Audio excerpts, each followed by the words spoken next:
Board game companies aren't slowing down. They've announced a whole bunch of new games to be released, and we're here to take a look at them. We'll tell you when they're planned to come out, and maybe what our thoughts on them. The good, the bad, and the we'll wait and see.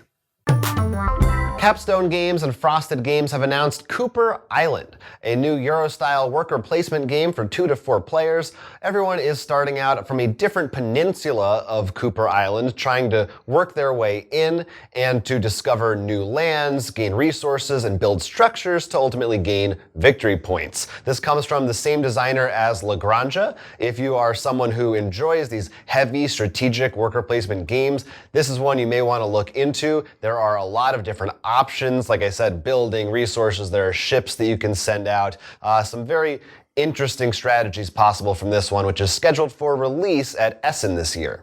Matago Games brings us to a new post-apocalyptic future where something is happening in Europe, and now Paris is overgrown with strange new plant life.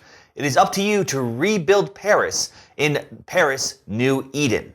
This is a dice worker game where you will actually go to locations to get dice that literally have pictures of workers on them, such as brutes, healers, or builders, and then use those dice in order to claim and build buildings, complete secret missions, and help rebuild Paris to its former glory. At the end of the game, you will reveal secret missions as well as the regular points you've earned throughout the game and see who was best at surviving and rebuilding in this post-apocalyptic world. This game is planned to release sometime in Q4 and is going to retail about $59.99. Staying in France for now, they have announced a new entry in the Orleans series, or Orleans, depending on your preference and how you want to say that. It's Orleans Stories. This one uses the same basic rule set and premise of the original games. You have the bag building system where you're drawing things out of a bag and playing them. But as the title would imply, this one has more of a narrative focus. It's going to come with 2 main stories that you can play through. Each one comes with its own storybook. And as you play, there will be different eras, and in each era, the book will give you some narrative and some instructions, and the rules will change as you play. So things can really change on the fly. One of them will be a longer scenario that gives you more freedom. The other one will end a little sooner and requires players to think a little more quickly, think better on their feet. This one, too, is scheduled for release at this year's Essen. If you tend to enjoy watching our content, you've probably seen our reviews, one of which includes Level 99's Exceed. They have just announced the next season, last one being Street Fighter. This time, Season 4 is actually going to be Shovel Knight. The entire set will include Shovel Knight characters. There was a promo before, but this time there'll be 2 new big box sets, which include multiple characters enough for 2 players, as well as 2 standalones. So you will not only have Shovel Knight to play with, but also Shield Knight, Enchantress, Plague Knight, and many more. Now, this is interesting because it coincides with the announcement of the DLC pack, King of Cards, I believe it's called, which apparently also has a 2-player, so some people believe that there'll be a connection between the two. But this will be a new set of cards, of course, with their own special mechanics, each character playing differently. So many Shovel Knight fans will be very excited to be able to try out this new card game. There are 2 new expansions to talk about for AEG titles. There is a new one for War Chest titled War Chest Nobility.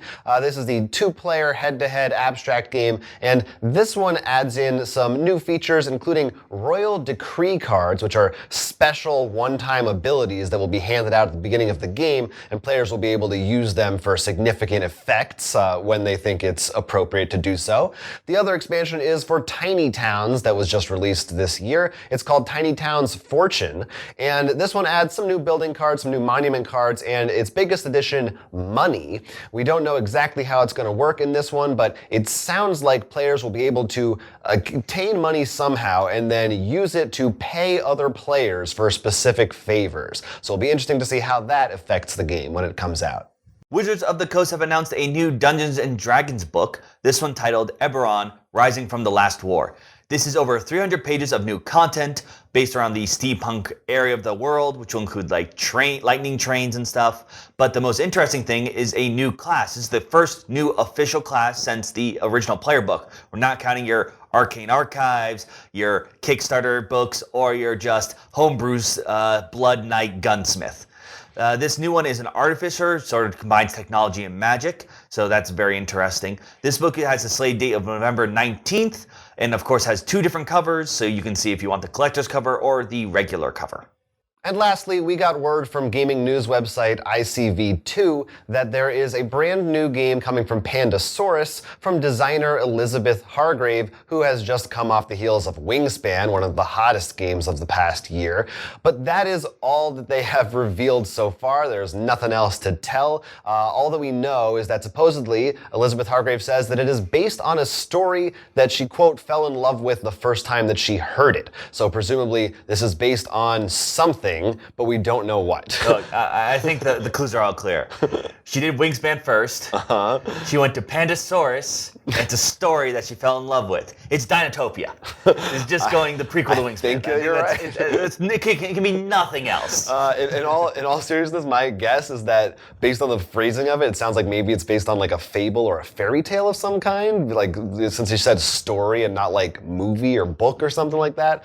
But I guess Dinotopia technically has a movie. Well, isn't it a series of books? It's a series of books, but yeah. Anyway, but at any time, I mean, you have her doing a new game. That's exciting. Well, it's exciting to see her rising up, and that's really great. And with Pandasaurus, which I mean, they've been, I think, doing very well recently. A lot of great games they've been hitting out of the park. Mm-hmm. Yeah, they are doing really well. But those other releases aren't anything. That D&D book I'm excited about. Yeah. That class I'm curious to take a look at to see what it's like, because I'm thinking maybe multi-classing into that. It sounds awesome, honestly. Like the technology magic thing sounds really cool. That's sort of what I was expecting to do with Ranger. Like, oh, it'd be like a fighter with magic, except it's apparently the fighter has more magic than the Ranger. Yeah, so that could be a good. Maybe you'll multi-class or just I'll switch to something. I'm this now. It takes so long between sessions. I can retcon. Yeah, it's fine. Some very interesting stuff in there. Some kind of the big Euro games like Cooper Town. Sorry, Cooper Island. It's not a town, it's an island. No, I'm curious about that. The French game, the one I talked about, the Paris New Eden. It sounds really cool, but I said it's $60 tag. I feel like that's definitely I would want to play first, or at least see maybe a playthrough. Mm-hmm. Because that is on the higher end of that middle class. So I'm curious about that. The Exceed system, I'm curious to your thoughts, because there's also just the Kickstarter where it has the minis and stuff. So what are your thoughts? Like, yeah, I mean, since you actually played Shovel Knight. Yeah, I really like Exceed, the card game, and I really like Shovel Knight, the video game. I don't know that I like it so much that I really feel like, oh, I can't wait to play as Plague Knight. Like I don't have that big of an affinity for it, but I didn't have that big of an affinity for Street Fighter characters either. I still enjoyed the Street Fighter season, so I'm definitely still interested in it. I think it's cool that there's enough stuff that they just based the whole season around it. I think that's fun. So for people who like that stuff, awesome. More good stuff for everybody. The Tiny Towns expansion I'm also really curious about, because they haven't. I don't know. I'm curious what you're going to do with money. The way they worded it was very flavorful. That like the characters have convinced each other that money is worth something. It was very tongue in cheek, and it sounds like you might be able to, like, against someone's will, like. I don't really know, though. Give them money in exchange for some of their resources, maybe? Well, what might be interesting is taxing people somehow. Like, maybe there's a monument that's, if someone chooses, like, glass, like, you can choose an element, like, whenever you make a choice, that they have to pay you then. I could see that for sure. I think that one's scheduled for early next year, but we'll see. I've seen the dates if they were announced when we talked about it. Some really cool stuff. Let us know which ones you're looking forward to. Are you going to try out that Artificer class? Or you're looking for a place to live on Cooper Island? What do you think the new game from Pandasaurus is going to be? Yeah, that's you could speculate I mean, outside of obviously being Dinotopia, I mean, we all know that's what that is. Right, but I mean, besides that, talk to us in the comment section down below. Thank you for watching, and hope everybody's having a good week. Yes, but until then, I'm Will. I'm Jonathan. This has been Roll for Crit. We would love it if you liked and subscribed to this channel and supported us on Patreon as well. For legal reasons, we've got to disclose we're on Facebook, Instagram, and Twitter with more awesome content.